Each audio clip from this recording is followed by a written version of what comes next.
హిందూ భారతదేశంలో మత ప్రలోభ పెట్టి ఒక మతంలోనికి మార్చటానికే ఈ బీసీసీ అనే యాక్ట్ వచ్చింది. మళ్ళీ చెప్పనా, ప్రలోభ పెట్టి ఒక మతంలోనే ఉంచటానికి ఈ రాజ్యాంగంలో ఉన్నటువంటి ఈ సవరణ జరిగింది. అంటే హిందువుగా నువ్వు ఉంటేనే నీకు ఎస్సీ ఎస్టీ రిజర్వేషన్ ఉంటుంది అని చెప్పేటటువంటి ఈ ఆలోచన ఒక ముగ్గు. ఆ ముగ్గులో బడుగు బలహీన వర్గాలకు చెందిన వారు క్రైస్తవులవ్వకుండా బలవంతంగా ప్రలోభ పెట్టి గవర్నమెంటే వాళ్లను ఒక మతంలో ఉంచుతోంది. ఓసీలకు మళ్ళీ లేదు, అది ఓసీలు మార్చట్లేదు బీసీసీలో. నేను రిజర్వేషన్స్ గురించి మాత్రమే మాట్లాడుతున్నాను.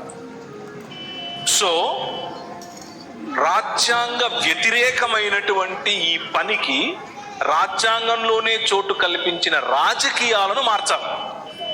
దానికి పోరాటం చేయాలి. జరుగుతోంది పోరాటం, అందులో భాగం అవ్వండి. భారతదేశం